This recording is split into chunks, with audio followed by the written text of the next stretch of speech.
Some wolves are born to lead, and others are born to burn.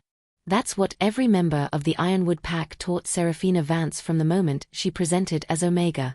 But on the day the sky turned the color of blood and the forest became a furnace, when she threw open her cabin door to 15 white wolves fleeing through walls of flame, she would learn that courage was the most valuable currency in the kingdom, and the most costly. The wildfire came without warning, born from a supernatural drought that had turned the ancient pines into kindling. Lightning split the orange sky, and within minutes the western ridge was ablaze. Serafina stood barefoot on the charred threshold of her cabin, her pale blonde hair whipping in the superheated wind, watching the treeline explode into cascades of ember and ash. Behind her, the evacuation bells had already gone silent. The Ironwood pack had crossed the river an hour ago, their boats nothing more than distant shadows on the opposite shore. They hadn't come back for her. Subscribe if you believe Serafina deserves better than to be left behind as kindling. Because brave souls like hers need a pack that won't cross the river without them when the world catches fire. Don't be a passive observer to her suffering. Don't let her face the flames alone like they did. Like this video if you believe no one is truly born to burn, and tell me in the comments, have you ever been the one left behind while everyone else saved themselves? The heat pressed against her face like an open oven, singeing her lungs with every breath. Serafina's blue eyes watered as she scanned the inferno, searching for an escape route that didn't exist. The fire had surrounded her cabin on 3 sides, a living wall that roared with the voice of 1,000 predators. She should retreat inside, seal the door, accept what her alpha had decided for her. Then she saw them. 15 massive wolves, their fur the white of fresh snow, emerged from the smoke like ghosts fleeing hell itself. They ran in formation despite their terror, led by the largest wolf Serafina had ever seen. A creature whose amber eyes locked onto hers with an intelligence that froze her in place. Flames licked at their heels. Burning branches crashed around them. They had seconds before the fire consumed them entirely. Serafina made her choice. She threw the cabin door wide, her voice cracking as she screamed over the inferno's roar, waving her arms to guide them toward sanctuary. As the white wolves poured across her threshold, bringing smoke and desperation with them, Serafina understood with perfect clarity, she had just saved something far more important than she knew. And the consequences would remake everything she'd ever been told about her worth, her place, and her future. The fire had come to destroy. It would forge a queen instead. The first wolf crossed the threshold like a bullet, its white fur singed gray at the edges, eyes wild with survival instinct. Then came the others in a rush of heat and terror, their massive bodies filling Serafina's tiny cabin until she could barely breathe. 15 wolves, each one nearly as tall as her waist, packed into a space meant for one discarded Omega. The largest, the one with amber eyes that seemed to glow in the firelight, positioned himself at the center, and the others arranged themselves around him like shields made of fur and fong. Serafina slammed the door shut just as a wall of flame engulfed the porch. The wood groaned, expanding in the heat, and orange light bled through the cracks between the logs. She could feel the temperature rising by the second, the air itself turning hostile. Outside, trees exploded with sounds like cannon fire. The roar of the inferno was so loud she couldn't hear her own gasping breaths. No time to think. No time to fear. She lunged for her wash basin, dumping the precious water across the quilts piled on her bed. Her hands shook as she dragged the soaked fabric toward the door, stuffing it into the widening gaps where smoke poured through in gray ribbons. The wolves watched her with unsettling stillness, their bodies pressed low to the floor where the air was cooler. One of them whimpered. Another panted so hard its sides heaved. The bucket was nearly empty. Serafina grabbed her drinking water, her cooking water, even the basin she used for washing, pouring every drop onto more quilts and rags. She wedged the soaked fabric into the cracks along the walls, sealing the cabin like a tomb. Her blue eyes streamed with tears from the smoke that still managed to seep inside. Each breath tasted like ash and burning pine. A section of the roof began to smoke. Serafina climbed onto her rickety chair and pressed a dripping blanket against the underside of the thatch, holding it there even as the heat blistered her palms. The largest wolf shifted position, moving directly beneath her as though ready to catch her if she fell. His fur was so white it seemed to glow in the darkness, a beacon of impossible purity in the midst of hell. The fire raged outside, consuming everything the Ironwood pack had ever built. Inside, Seraphina pressed her body against burning wood and boiling fabric, sacrificing skin and breath to keep these strangers alive. Her blonde hair clung to her neck with sweat. Her lungs screamed for clean air that didn't exist. She didn't know who they were. She didn't know why they mattered. She only knew that mercy had never been the Omega way, but it was hers now, and she would hold this door closed with her dying breath if that's what it took. The heat became unbearable around midnight, when the fire reached its peak and the cabin transformed into a kiln. Seraphina's vision blurred at the edges, dark spots dancing across her sight as she stumbled between the wolves, checking each one for burns or smoke damage. Her hands were blistered and raw, her throat stripped bare from coughing. The air shimmered with waves of distortion, making the white wolves look like phantoms flickering in and out of existence.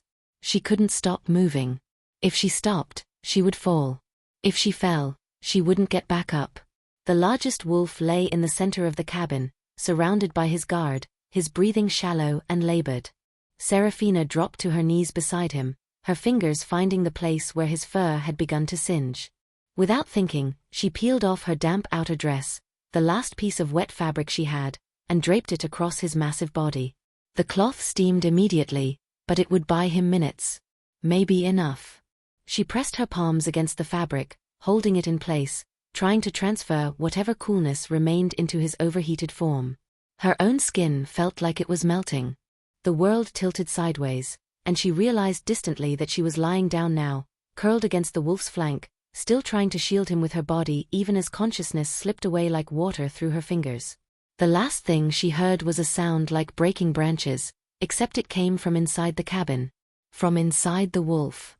When her eyes fluttered open, seconds or hours later, she couldn't tell, the face above her was no longer animal. Human eyes stared down at her, amber and ancient, set in features that were still half-wolf, half-man. His fur receded in patches, revealing bronzed skin beneath. His muzzle shortened into a strong jaw covered in ash. But those eyes remained unchanged, burning with an intensity that had nothing to do with the fire. He was shifting. Partially. Just enough to speak. "You're dying for me," he said, and his voice was gravel and silk, a sound that bypassed her ears and resonated in her chest. "An Omega is dying to save a king."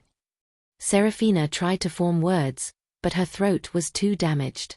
She could only stare as the reality of what she'd done settled over her like a shroud. These weren't just wolves. The formation, the deference, the way the others had arranged themselves in a perfect defensive perimeter. She'd saved the Lycan King and his royal guard. His hand, still clawed, still powerful, brushed the hair from her forehead with surprising gentleness. "Stay with me," he commanded, and it wasn't a request. Kings didn't make requests. "You don't have permission to die. Not after this. Not ever." But permission had never been something Seraphina required. Her eyes closed again, her body draped across his like a banner of pale hair and scorched fabric, and the darkness swallowed her whole. Dawn broke over a landscape of death. The forest that had stood for centuries was now a cemetery of blackened spires reaching toward an ash-gray sky. The fire had moved on, chasing easier prey to the east, leaving behind nothing but char and silence. Where birdsong should have greeted the morning, there was only the occasional groan of a dying tree surrendering to gravity. Inside the cabin, Seraphina woke to the sound of bones reshaping themselves. She opened her eyes to find the space filled not with wolves, but with men. 15 warriors stood in various states of undress, their bodies powerful and scarred, their faces marked with the kind of authority that came from birth and battle.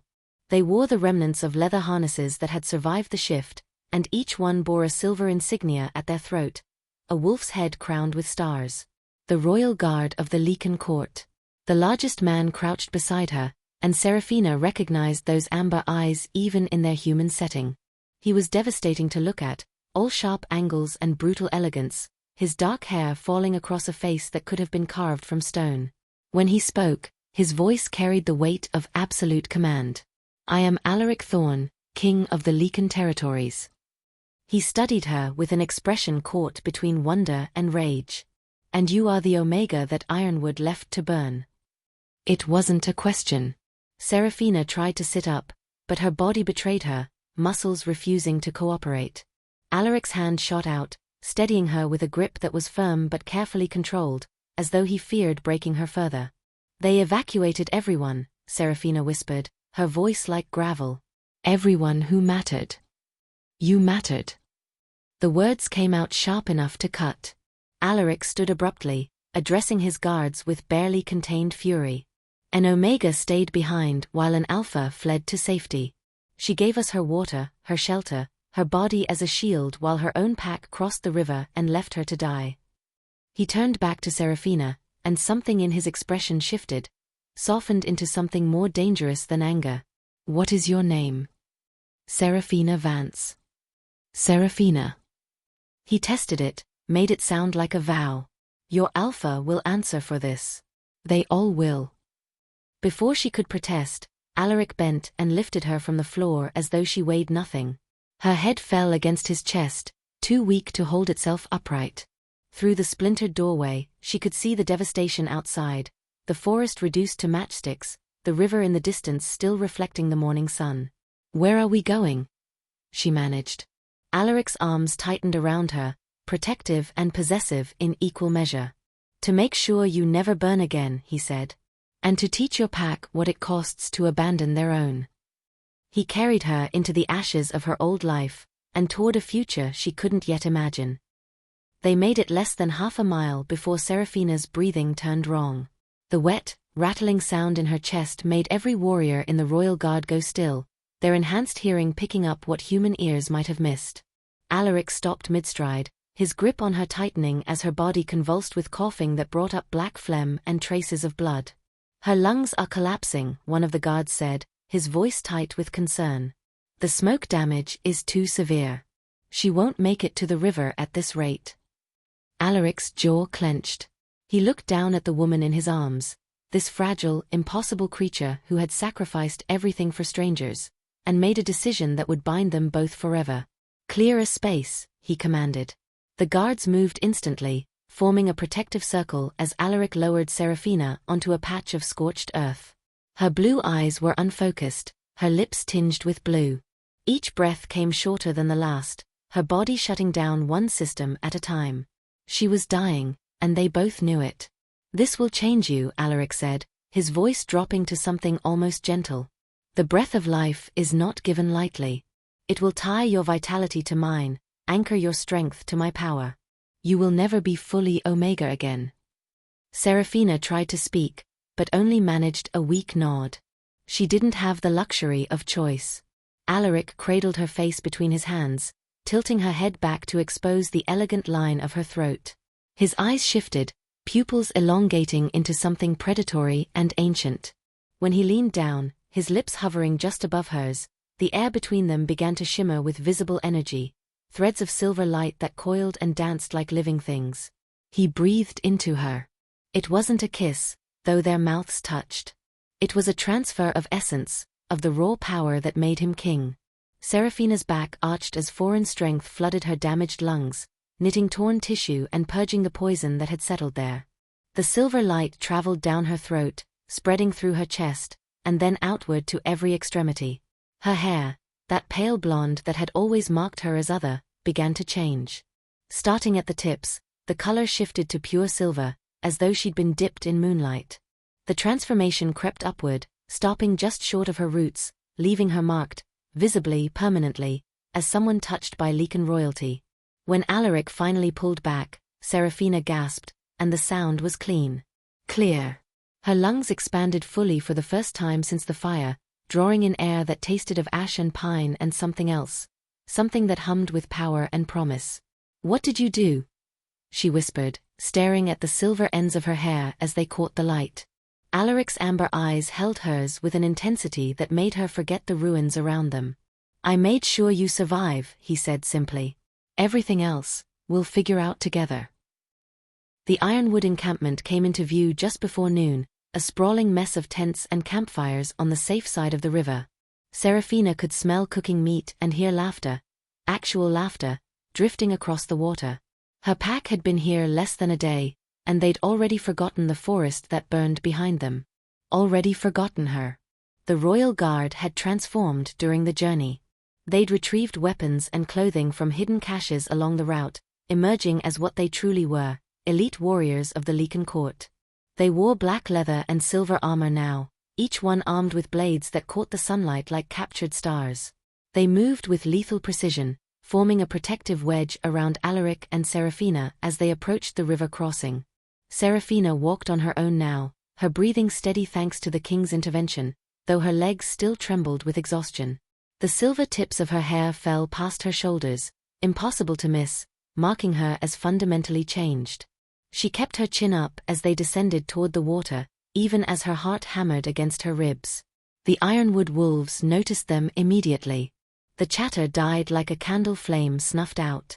Seraphina watched as recognition rippled through the crowd. Shock, then confusion, then something that looked uncomfortably like fear. They'd left her to burn.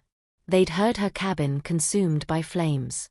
She should be bones and ash, not walking beside armed strangers who radiated danger like heat from a forge. Alpha Kalen emerged from the largest tent, his expression shifting rapidly as he took in the scene. His eyes found Seraphina first, widening with disbelief, then traveled to Alaric and went very, very still. Even from across the river, Seraphina could see the moment her Alpha recognized the crown insignia on the warrior's armor. "Your Majesty," Kalen called out, his voice carefully controlled as he waded into the shallow crossing. "We had no idea you were in the territory. If we'd known." "Stop." Alaric's single word carried across the water like a blade. Kalen froze mid-step, water swirling around his knees. "You will not speak. You will not approach. And you will certainly not address the woman you left to die as if you have any right to her attention." The Alpha's face went pale. Behind him, the Ironwood pack shifted nervously, wolves and humans alike sensing the threat in the air. Seraphina stood beside Alaric, and for the first time in her life, she wasn't invisible. Every eye was on her silver-tipped hair, on the way the King's Guard positioned themselves around her like she was precious cargo. "We're crossing," Alaric announced. "You will provide shelter and provisions. And then, Alpha Kalen of Ironwood, you and I are going to have a very long conversation about leadership, loyalty, and the value of an Omega's life." He placed his hand on the small of Seraphina's back, guiding her forward into water that parted around them like it too understood who held the power now. The journey to the citadel took 3 days, and Seraphina spent every moment of it feeling like she'd stepped into someone else's life.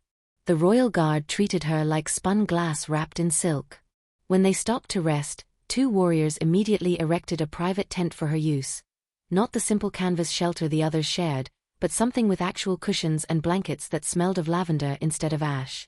When meals were prepared, she received the choicest cuts of meat, the freshest bread, water that had been boiled and cooled to the perfect temperature. She tried to refuse, tried to explain that she was used to eating whatever scraps remained after everyone else had taken their fill, but the guard named Matthias just looked at her with something close to horror.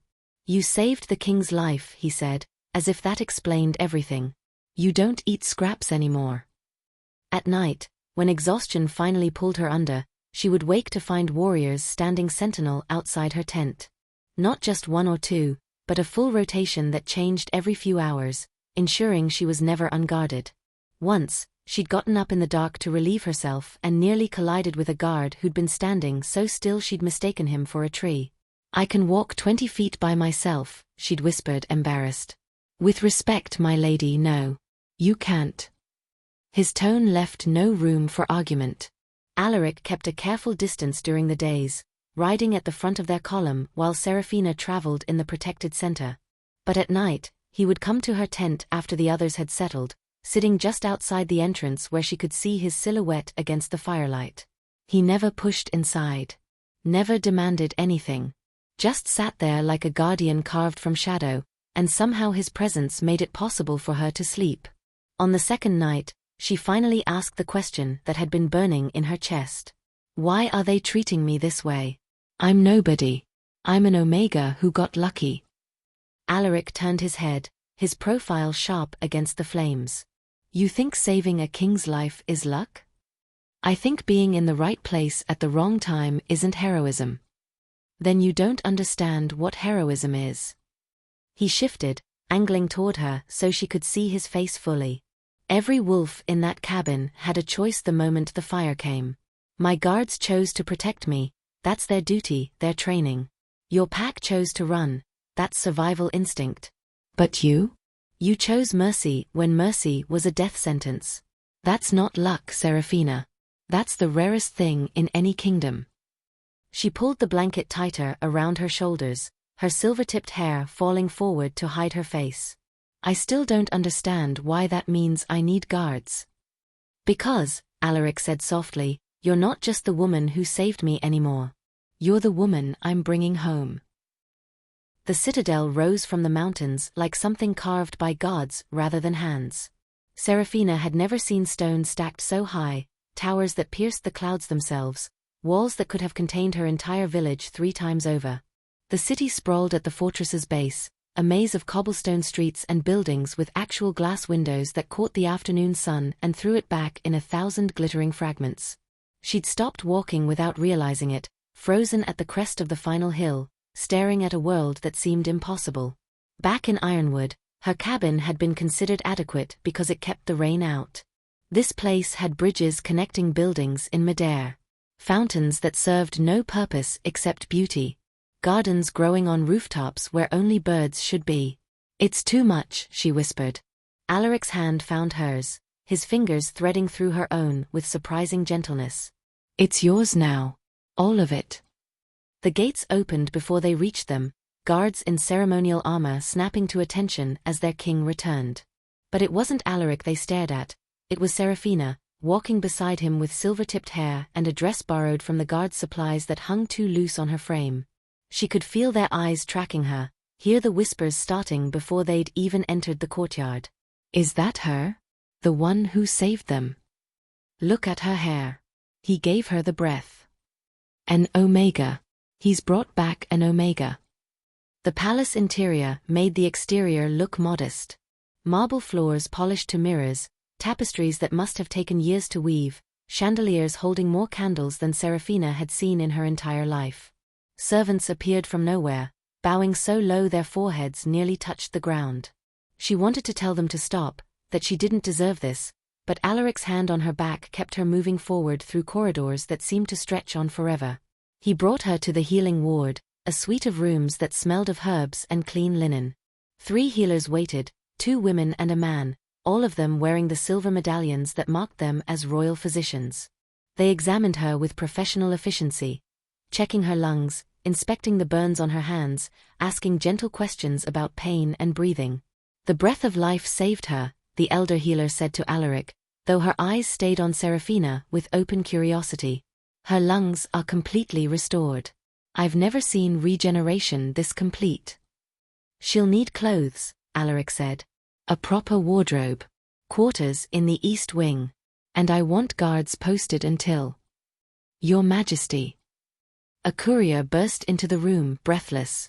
The rumors have already reached the lower city. They're calling her the Firewalker Omega. The one who sheltered the king in the Inferno. Seraphina's stomach dropped. Firewalker. Like she was something legendary instead of someone who'd simply been too stubborn to let strangers burn. Alaric's expression didn't change, but his eyes found hers across the room. Let them talk, he said. They're going to have a lot more to say soon enough. The healers kept Seraphina for 5 days, though her body had recovered after 2. They treated her burns with salves that smelled of mint and something sharper, wrapped her hands in silk bandages that felt like a luxury she didn't deserve, and brought her meals that made her want to weep at their abundance. But it was the quiet that undid her most, the absence of orders barked in her direction, the lack of endless chores designed to remind her of her place. Alaric came every evening, always after sunset, always asking permission before entering even though it was his palace. He never touched her without invitation, never used his authority to demand anything she wasn't willing to give. Instead, he talked. About his childhood in these halls, about the weight of a crown inherited too young, about the night the fire trapped him and how he'd accepted death with something close to relief until a blonde woman opened her door to impossibility. You think being Omega made you weak, he said on the 3rd night, sitting across from her in the healing ward's private garden. Moonlight caught in his dark hair, making him look almost mortal. But weakness doesn't throw open doors to save strangers. Weakness doesn't sacrifice its last water to keep others breathing. What you call weakness, Seraphina, the rest of us call strength that hasn't learned its own name yet. She studied her bandaged hands, the silver tips of her hair falling forward like a curtain. Your people don't see it that way. I hear them whispering. An Omega shouldn't be here. Then I'll teach them to see differently. His voice carried that edge of absolute command that made kingdoms bow. And you're going to help me? On the 6th day, servants arrived with a gown that stole her breath. The fabric shimmered between gold and deep crimson, the exact color of flames at their hungriest. The bodice was embroidered with silver thread that matched her hair, and the skirt fell in layers that whispered like fire catching wind. When they dressed her, Seraphina barely recognized the woman in the mirror. This creature who looked like she'd been born from the inferno rather than merely surviving it. Alaric appeared at her door, wearing full ceremonial armor, the crown of the Lycan territories resting on his dark hair. He stopped when he saw her, something fierce and possessive flashing through his amber eyes. Tomorrow, the council convenes, he said. Alpha Kalan will answer for abandoning you. The Ironwood Pack will face judgment. And you, Seraphina Vance, will stand before the most powerful wolves in the kingdom and tell them exactly what your alpha decided you were worth. She touched the fabric of her gown, feeling the strength in it, the defiance. And what am I worth? Alaric crossed the distance between them, stopping close enough that she could feel the heat radiating from him. Everything, he said simply. You're worth everything. It's time the world learned that. The great hole could have swallowed Seraphina's entire village and still had room for more. Hundreds of wolves filled the tiered seating, alphas and their advisors, representatives from every territory in the Lycan kingdom, all of them dressed in their finest and staring at the Omega who dared to walk beside their king. The air thrummed with power, thick enough to choke on, predators assessing whether she was prey or something else entirely. Seraphina stood in the center of the marble floor, alone, her flame-colored gown pooling around her feet like she was rising from a fire. Alaric sat on the throne above, his expression carved from stone, every inch the impartial ruler. Only she could see the tension in his jaw, the way his hands gripped the armrests hard enough to leave marks. Alpha Kalan stood across from her, still wearing the arrogance of someone who believed rank could shield him from consequences. Your Majesty, honored council, he began, his voice smooth as oil. The fire was unprecedented. We evacuated according to protocol, the strong first, to establish safety for the others to follow. Miss Vance chose to remain behind. She hid in her cabin, hoarding water and supplies while the pack fled to safety. We had no way of knowing she'd survived. Murmurs rippled through the crowd. Seraphina felt the judgment in them, the willingness to believe an alpha over an omega because that's how the world had always worked. Is this true? Alaric's voice cut through the noise like a blade. Did you hide, Seraphina? She met his eyes, drawing strength from the certainty she saw there. Then she turned to face the council, her voice steady despite the trembling in her legs. I didn't hide. I was never evacuated. There were no boats left when I reached the shore. The pack had already crossed, and the fire had surrounded my cabin on 3 sides. She held up her hands, the burn scars still visible beneath the silk bandages. I stayed because I had no choice. And when 15 wolves came through the flames with nowhere else to run, I opened my door because leaving them to burn wasn't a choice either. Lies, Kalan snapped. She's an omega seeking attention, trying to. Silence. Alaric rose from his throne, and the temperature in the hall seemed to drop 10 degrees. He gestured, and 2 guards came forward carrying something wrapped in canvas. They laid it at Seraphina's feet and pulled back the cloth, revealing a section of charred wood, her cabin's doorframe, burned and blistered, still bearing the outline of where she'd stood with the door flung wide. This, Alaric said, his voice resonating through the hall, is where she stood. Not hiding. Not cowering. But waving my royal guard to safety while her own alpha fled across the river. He descended the steps, each footfall echoing like a judgment. She used her last water to seal the cracks in her walls. She draped her own clothing across my body to keep my fur from igniting. She collapsed from smoke inhalation while shielding me with her flesh. He stopped beside Seraphina, his presence a wall of protection at her back. Alpha Kalan of Ironwood, you are stripped of your rank and banished to the Ashlands, effective immediately. Your pack will be dissolved and its members offered sanctuary in other territories. His amber eyes swept the council, daring any of them to object. And Seraphina Vance, the Firewalker, is hereby claimed as my mate and future queen of the Lycan territories. The hall erupted. Seraphina's knees nearly gave out, but Alaric's hand found hers, steady and sure. He raised their joined hands, her silver-tipped hair catching the light like a crown of its own. Some wolves are born to lead, he declared, his voice carrying over the chaos. And some are forged in fire to remind us what true strength looks like. I suggest you all learn the difference. If you enjoyed this story, please subscribe to the channel for more werewolf romance tales featuring powerful alphas, special omegas, and unexpected bonds. Hit the notification bell so you never miss an upload. Leave a comment below telling me what you thought of story and what kind of werewolf romance you'd like to see next. Your support means everything and helps me create more content like this. Thank you for reading, and I'll see you in the next.